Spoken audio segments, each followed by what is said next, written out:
is where I get to talk a little bit about my own personal story. And because I know all of you, and I know why you're here, and I know that you'll be able to relate to this on some level. Even if your challenge wasn't the same as my challenge, the fact is you're here because you have impairment in the limbic system wiring of your brain, and you have the ability to change that so that it changes the symptoms of your illness. So I did have severe multiple chemical sensitivities, fibromyalgia, and electrical sensitivities. But before all of that started, I lived in Kelowna, and I was a core belief counselor at the time, which means that I worked with my clients on looking at belief systems that might block them from joy, love, or success in their life. And a lot to do with relationships, actually.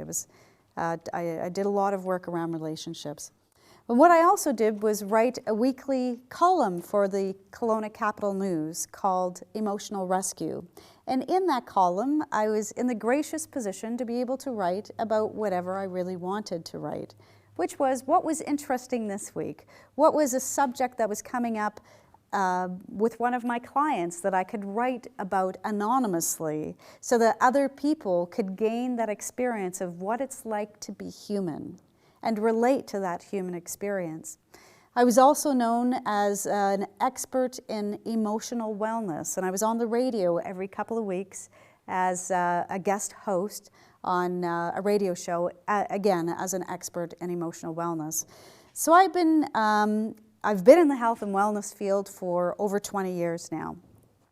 And I had a booming counseling practice. I have to tell you, it was so busy that I couldn't take any more people. The waiting list was over a year long. I shared an office space with a friend of mine who was a hypnotherapist for a while. And then my practice got so busy that I had to move. So at that point, I actually moved into a new office building, which I thought was a good office building at the time, but it turned out to actually be a sick building. And that was when the journey started. But before that time, I was just like a regular human being, going out there doing things that people love to do. So I would go to concerts, and that's James and I at an Elton John concert. It was a great concert, fifth row center seats. You know, it was almost like Elton John was looking at me personally and singing personally to me, you know, that moment in time. It was great. And there's also a picture of me doing musical theater. And I was part of the cast of Fiddler on the Roof at the Kelowna Actors Studio.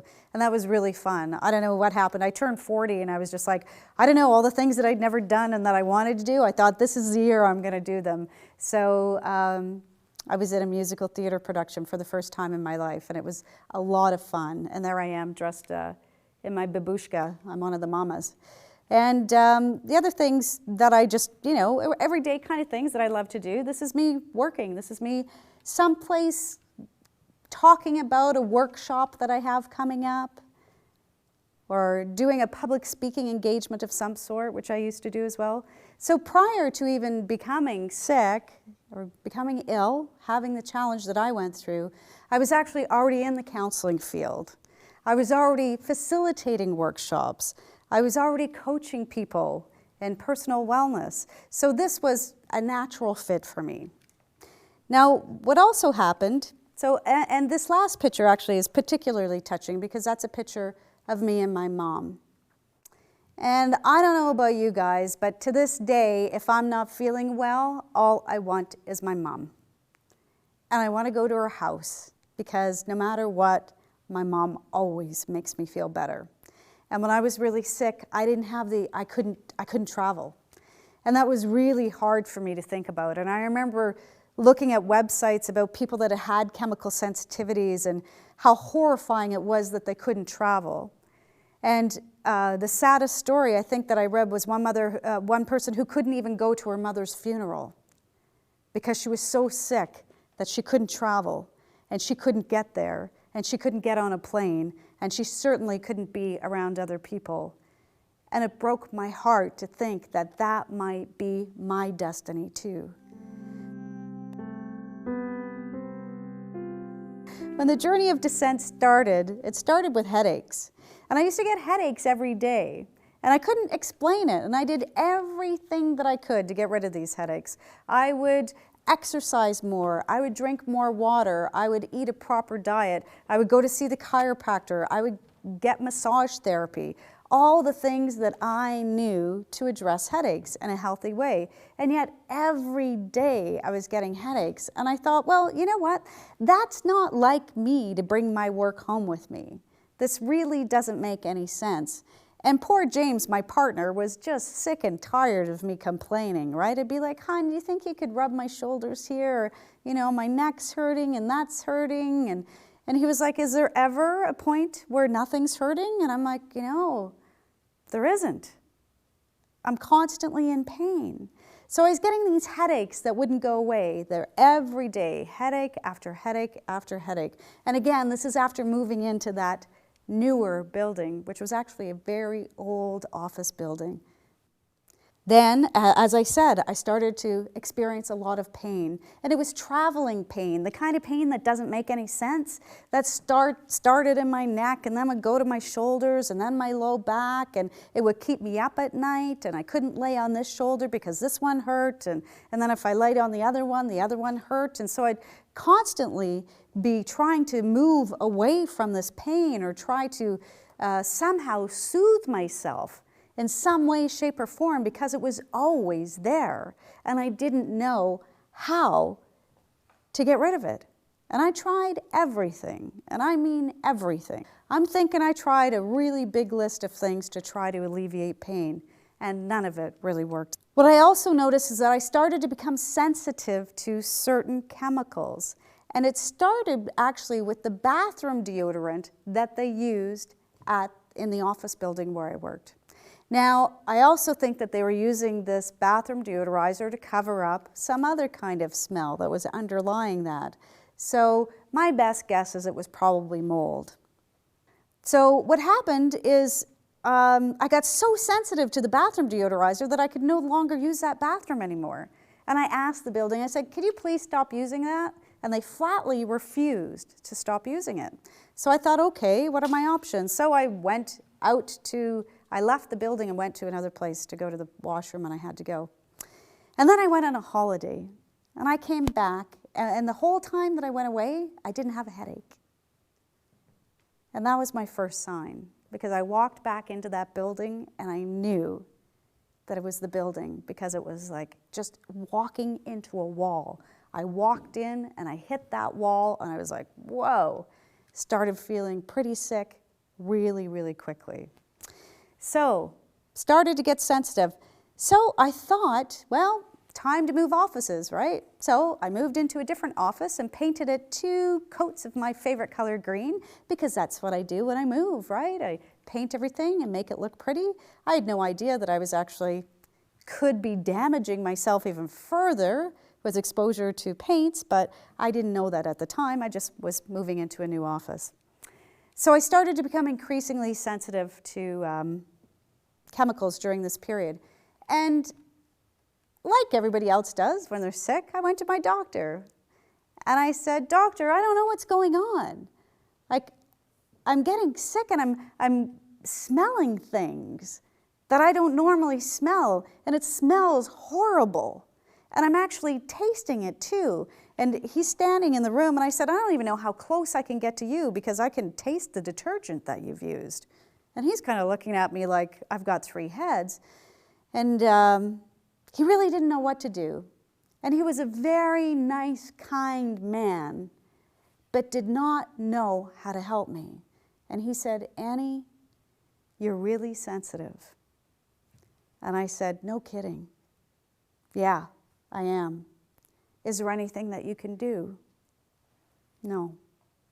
He said, I can send you for a CAT scan to see if you have a tumor in your head, a tumor in your brain that might be pressing on something that's altering your sense of smell. So let's try that. So I did. I went for a CAT scan. It came back negative. I went to allergists. It came back negative. I went to every naturopath I could think of.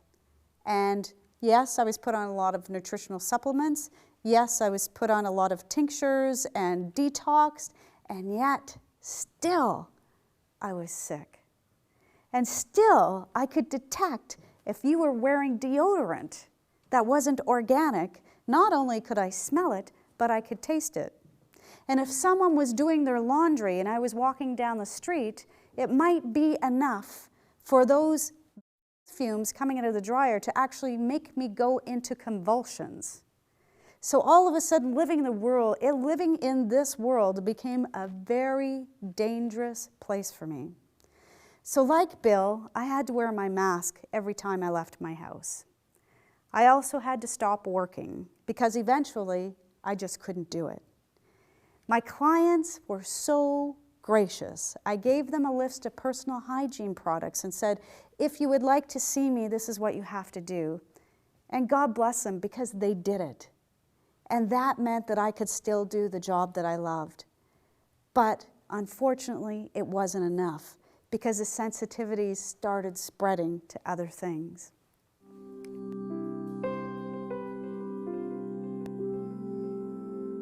This is what I call the tipping point. Generally, people know when their tipping point is. You know, when things were starting to get bad, but then there was one thing that happened and it kind of pushed me over the edge. Now that could have been a physical accident, like a car accident. It could have been emotional trauma. It could have been chemical trauma. It could have been mental trauma. It could be trauma on a number of different levels, but there's something that pushes us over the edge, pushes the limbic system past its point, and then starts the limbic system running in a trauma loop. My tipping point seemed pretty innocuous at the time, or it might be to other people. I was walking through Chapters one night, going to get a book, and I was just innocently walking by a scented candle display, and it hit me. And my brain hurt so much that I thought I was having some kind of brain hemorrhage. Light hurt my eyes, sound hurt, the smell was putrid, and I was in so much pain that tears were literally just streaming down my face. And James said to me at that time, he said, "Do you want me to take you to the hospital?" And I said, "No, I've already been there. There's nothing they can do for me there." And I literally, that night, thought I was going to die. That's how painful it was. So I went home, and I put a cold cloth on my head, and I prayed for sleep. And I just prayed for sleep. And I woke up the next day. And let's say before I went to bed, I was like a 5 out of 10 on the chemical sensitivity scale. I woke up, I was a 15 out of 10. I could no longer wear the clothes that I wore because of the detergent residue that was in the clothing. So overnight, it was like my whole world had changed. Even though there was a gradual onset, that one night, that tipping point threw me way over the edge. So all of a sudden, I can't live the life that I live. No more going to concerts and being with other people. No more doing the things that I love. And I have to tell you, I'm pretty extroverted, and I love to be with people. That's what feeds me. And I love being creative, and I love music. And I could no longer enjoy the things that brought me, that fed me. On top of that, I couldn't work anymore. I had to give up what I loved to do, what fed me in a really personal way, because I was really loving what I did. It wasn't like my life was on this roller coaster. I was living life fully before this happened. There wasn't anything about that that I didn't like. Yet, there I was. Let it all go. Let it all go. And, of course, I couldn't go visit my mother. And again, that was devastating because I wanted my mom. I wanted my mom to make me better, but I couldn't leave my house let alone travel to go see her. And I also, in the process, had to leave my partner because I had to move to a place where I could actually be. So I gave up my work. I gave up my friends because a lot of them couldn't understand what was going on for me. And they weren't really, some of them weren't willing to jump through those hoops of environmental awareness to be with me. So I had to give up my friends as well. I had to give up, not that I had to give up, but I lost my faith too. I lost my faith in the process, and also any connection really that gave me a sense of well-being. It was all up for grabs now. Anything goes. It was quite a journey. So as I started researching, I'm like, what the heck is this? This is too weird. How come my sense of smell is so acute that I can detect chemicals in a room that's 50 feet away? And it could be anything. It could be somebody cleaning with something. And I remember one time, James, this is when I was becoming sensitive, and I had said, please don't use this stuff in the house. And I was way in the far bathroom, and he was in the kitchen, and there was a stain on the counter, and he thought, I'll just use a little something to get that stain out. So he just squirted a little tiny bit. And I came running out about 5 seconds later, and I'm like, what the heck is going on? What are you doing? He said, it's just a tiny little bit. It's like it's a tiny little bit for you. For me, that feels life-threatening. So as I was doing research, I figured out through the internet, isn't the internet wonderful, right? All those other people out there who have similar experiences. And I thought, oh my God, I'm not alone. There are actually millions of people out there who suffer with this. And what they're known as are the canaries. Their logo or their trademark is a canary, because we all know coal miners would take canaries with them into the coal mine, and they did that to test the air quality. So when the canary stopped singing or dropped dead, they'd know that the air quality was really bad and that they would have to leave. So people with chemical sensitivities, what are they known as? Anybody? Canary in a coal mine. We're known as the canaries, and yes, I believe that this is a big warning sign. It is absolutely a huge warning sign that we need to start living on our planet in a different way. We need to be treating ourselves and our bodies in a different way so that we're not unknowingly killing ourselves, not only with the products that we use in general everyday activities, but also what we use at our work. So all of this has to change, and I would never teach what I teach without that message of environmental awareness, because I firmly stand on that platform that until we change, people are going to continue to get sick. And I would not wish this on anyone. And most of you know in your own way the suffering that is attached to that kind of illness. So I wouldn't wish that on anybody. So I was kind of, in some ways, I was kind of relieved, because I thought, oh, well, at least there are other people out there who can understand what it is that I'm going through.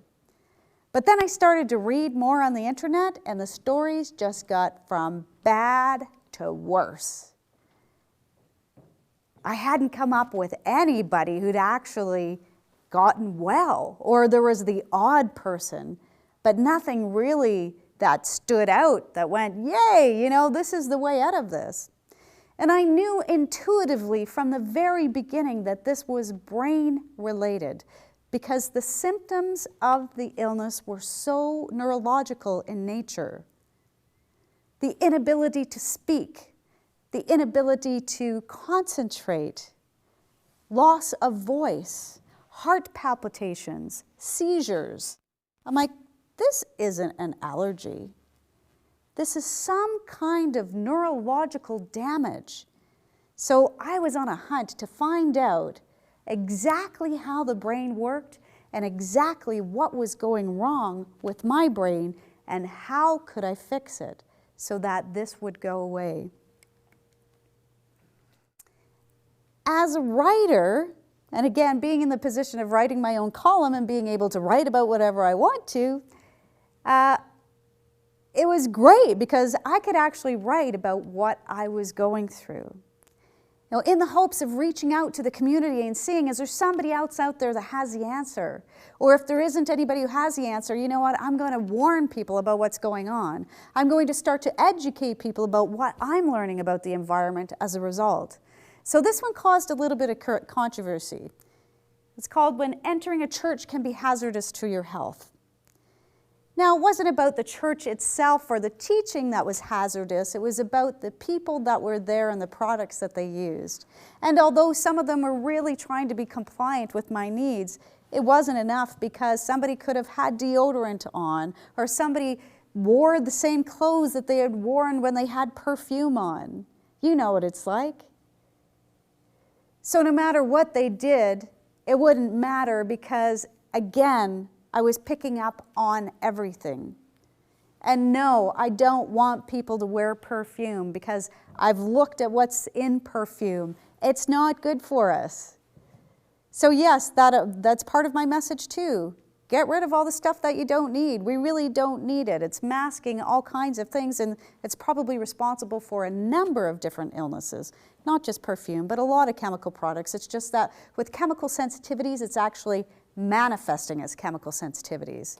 With other illnesses, it's manifesting as different illnesses.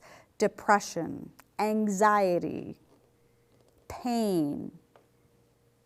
So anyway, so back to church can be hazardous to your health. So as a result of writing about this 3 different times in 3 different ways, I received over 50 responses from the local community in which I lived. Now I thought, wow, is that like a high number of people, or is that an average number of people? And I would hazard to guess that actually the numbers are much higher than that.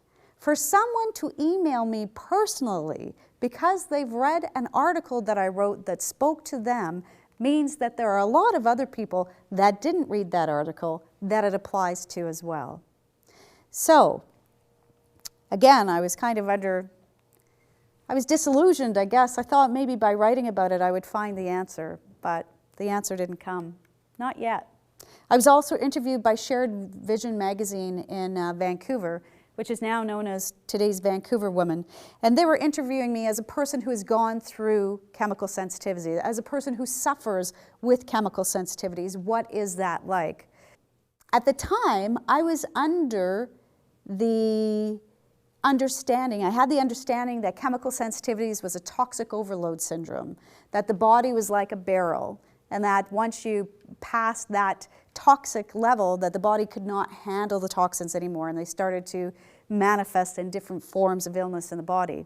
So at that time, that was my knowledge and understanding, so that's what I spoke to. What I know now is that there's much more going on than toxic overload, and toxic overload can be a symptom or associated with impaired limbic system function, but it is not the only thing that is happening with chemical sensitivities. So anyway, they interviewed me, and I remember talking to the woman on the phone. She was doing an interview from Vancouver, and I remember talking to her on the phone, and I actually cried during the interview. And part of that was that I was so desperate for connection, and also so desperate for an answer. And I couldn't believe the horrific suffering that goes with having an illness like that, or how it affected every area of my life. And so incredibly painful and isolating. And I cried, and I felt a little bit embarrassed at first for crying, but that was just the way that life was. That was life as I knew it back then.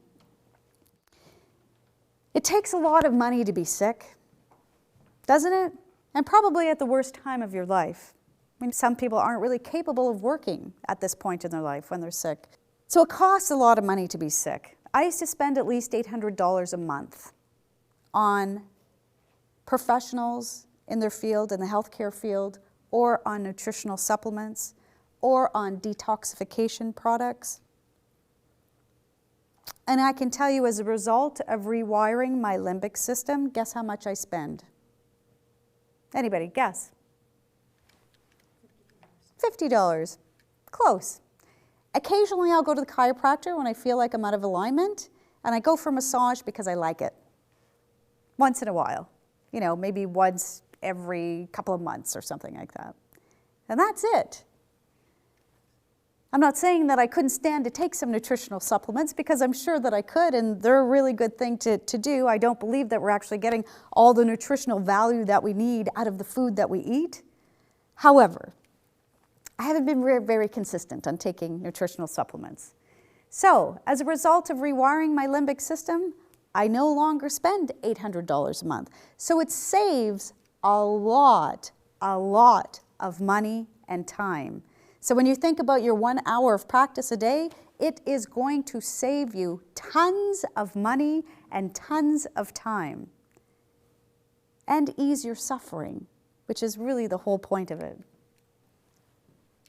Just when I thought that life couldn't get any worse, I'm thinking, I can't work, I can't go to church, I can't participate in life like I like to, I can't hang around with my friends, I'm pretty isolated and lonely, I'm not really sure how it could get any worse, but, and I say never say that because it can, and you never quite know in which way it might. But just like I became sensitive to chemicals, overnight I became sensitive to electricity and electromagnetic fields. And it was like something out of a very scary movie. Because what I realized at that point was that I could no longer live in my own home. And that's when I became homeless. And I remember what that was like, staying in my condo with James where we lived in Kelowna, and walking around my condo looking for just a 6-foot square space where my body wasn't reacting to something. And it wasn't there. I couldn't find it. And he's looking at me like, have you gone crazy? And I'm looking at me like, have I gone crazy? But I know I'm not, because my body's reacting in the same way that it was to chemicals. And literally the energy in my body was draining out of my legs, and I could feel my body wanting to go into convulsions. And I had already lost my voice. I couldn't speak, and my heart was racing like crazy. And I thought, I need to leave. I don't know where to go. I just need to leave here. And I couldn't go to a hotel, and I couldn't go to a friend's house. So I thought, well, the only place that I can go is outside, because I know if I'm away from things, if I'm far enough away, I'll be okay. And that's when I phoned Bill. And I said, Bill, I can't live in my house anymore. I don't know what to do. And you can imagine, I'm crying, because I don't know how I'm going to survive. And he said, borrow my tent. Borrow my tent. Go camping. Do what you need to do. So I thought, okay. So I got all my bedding together, and I took my dog and James, and we went camping at Bear Creek Provincial Park. For those of you who live in Kelowna, you probably know where that is. And that's not the exact tent, but that's pretty much what it looked like. So I stayed there for a while, and then I moved to Vancouver Island. Intuitively, I just thought, it's got to be better there, by the ocean, greater air quality, something. I was just going on an intuitive hunch, go to Vancouver Island, be by the ocean. So I thought, you know what, I don't have a better plan. In fact, I don't have any plans. So I'm just going to take all my belongings and go to Vancouver Island. Eventually, I ended up living on a houseboat for 5 months that's docked at the Comox Marina on Vancouver Island in Comox. And, you know, when I say that I lived on a houseboat, some people think, oh, isn't that romantic, right? Oh, isn't that lovely? Let me tell you, it wasn't. There was nothing romantic about it. It was a step up from camping, and I had a place to call my own, which is really great, and I could actually unplug from the world, literally unplug from electricity, and far enough away from electromagnetic fields and internet wireless stuff that my body wasn't being inundated by that all the time. So there I was on this houseboat that didn't have an engine, which was great. It was the houseboat that just floated. It didn't go anywhere. So there I was for 5 months, from the time of April to September. And I was really glad that it was over the summer months, or things were beginning to warm up. And certainly I remember all too well what it was like to wear 3 layers of clothing to bed and my toque. Anything to stay warm. And it was me and my dog. And James was still working in Kelowna because somebody needed to support us through this financially. And his work would actually allow him to take 1 week off every 4 weeks to come and be with me and stay with me on the houseboat. And I can only tell you how much I looked forward to those visits. So at this time, it was a very lonely time in my life. I was very depressed. It was also a chance, I guess, you know, that dark night of the soul where you really have to look at what sustains you. Well, that's what it was for me. I had to find really what sustains me at the end of the day because I had to let everything else go. So at the end of the day, I realized that all I had was this moment. One moment after the next moment after the next moment. And in that very moment, was it possible for me to focus on the beauty of the ocean? And in that moment, was it possible for me to enjoy my dog? And in that moment, could I just enjoy the ocean breeze that was literally howling through my houseboat? And I was grateful for that. And I wrote a lot while I was on the houseboat.